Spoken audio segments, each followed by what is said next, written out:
Bakit wala man lang sa inyong nagbalita sa akin? Pambihira. Wala man lang nakapagsabi sa akin na hindi natatagal ang buhay ni Nestor Park. Paano kung may masamang nangyari sa kanya?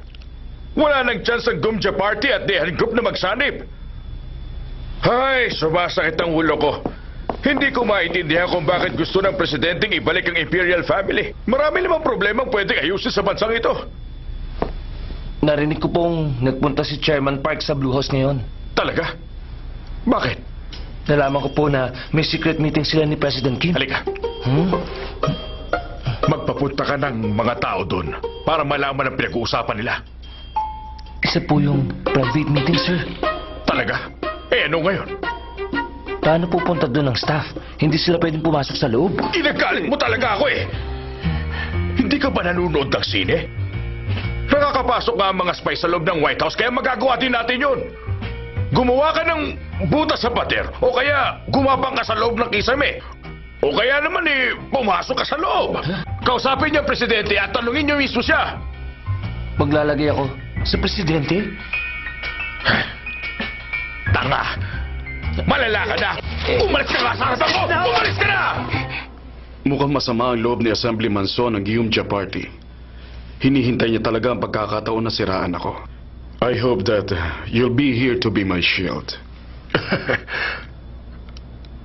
Mr. President, nakakita siya ng dahilan para sirain ang inyong magandang pangalan. Sandali lang naman ang pag-iingay niya. Humihingi ako ng pasensya.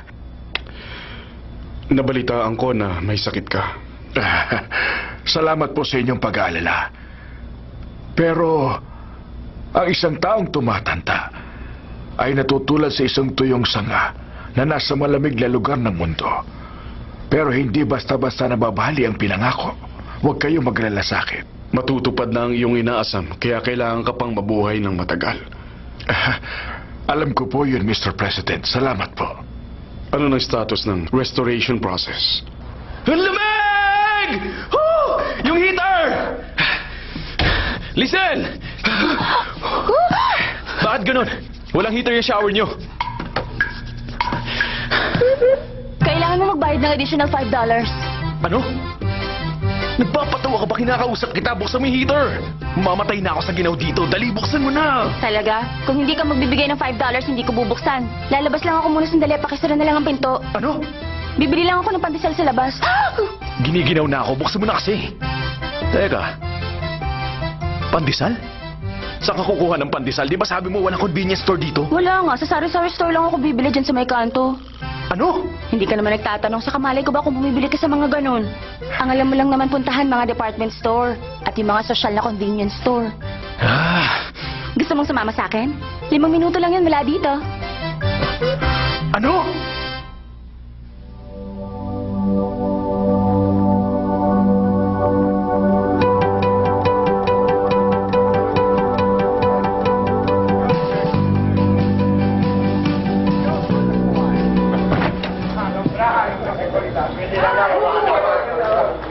Congratulazioni, bravo. Congratulations. E tanti bambini così. Auguri, Charles, you don't have to look so worried. I won't hold you to it. Thank you very much.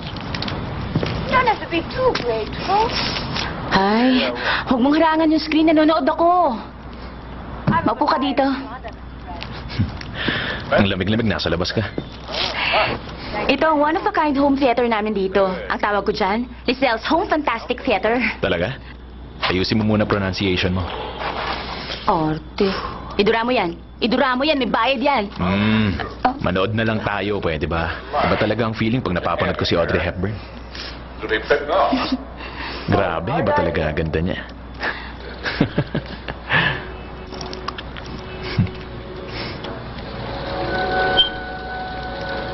I'll park at the corner.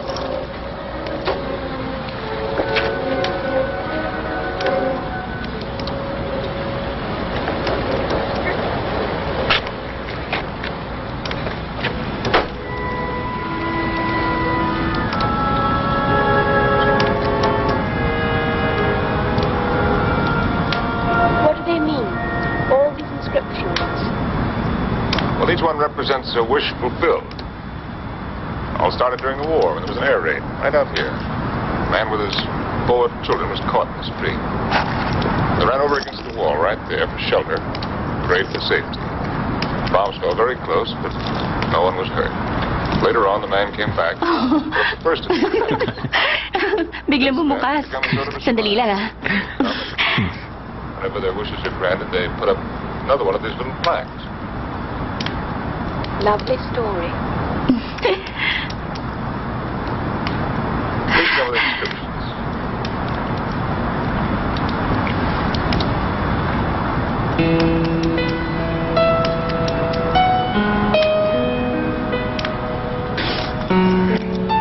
Dito ka ba lumaki? Dito ba? 6 years old pa lang ako, dito na kami nakatira. Kaya oo. Saan kayo nakatira bago kayo napunta dito? What do you mean? Kung saan-saan lang. Natira ako sa bahay ampunan ng 10 buwan. Represents a wish fulfilled. Adopted kasi ako. An air raid right out here. A man with his 4 Nung dinala ako sa bahay na to, sabi ng mama ko, hindi daw ako umiyak. O kaya nagsalita man lang. Basta pumunta lang ako sa isang sulok at natulog. Later on, the man came back and he put up the first of these tablets. Since then, May- it's become a sort of a shrine. People come and Naaalala ka ba tungkol sa their wishes are granted, they put up totoong magulang another mo? one of these little plaques. Lovely story. Kung sakaling meron, Read some of the hahanapin mo ba sila? Ha? Seryoso ka naman? Konti lang ang natatandaan ko. Pero hindi ko alam kung alaala ba mga yun, panaginip, o kaya imagination ko lang. Tell the doctor. Just for the big one. Pwede kitang matulungan dyan.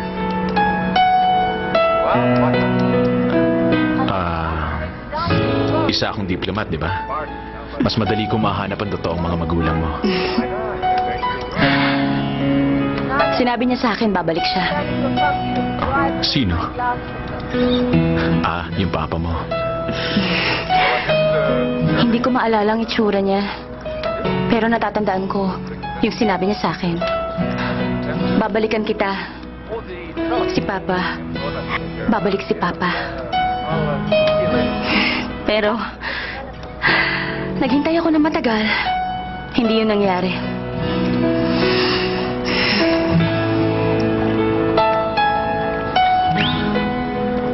Nagalit ka siguro sa kanya.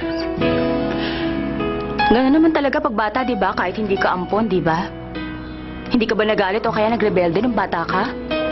Ha?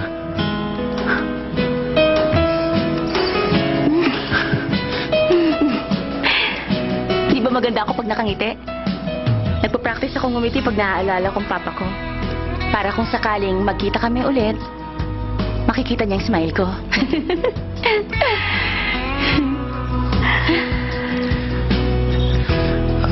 Paano kung sakali lang na magkita kayo ng mga magulang mo bukas? Anong gagawin mo? Pupunta ako agad sa tax office para alamin kung gaano sila kayaman. Pambihira. O sige, paano kung mayaman nga sila? Pupunta ako City Hall para malaman ko lang kami magkakapatid. Pera lang ba talagang lagi mong iniisip? Excuse me. Yes, hello, Miss Yvette. Bakit? Lizelle, di ba meron kayong pension house? Pa-reserve naman ng isang room para kay professor ng bukas. Ano? Kailangan ko tulong mo. Di ba meron Oh. kayong space para sa barbecue party? Tulungan mo naman ako, please. Kailangan ko ilungan nyo. Ay, oo naman ate. Kompleto kami dito. Meron pa nga kaming outdoor home theater kung gusto ninyong manood.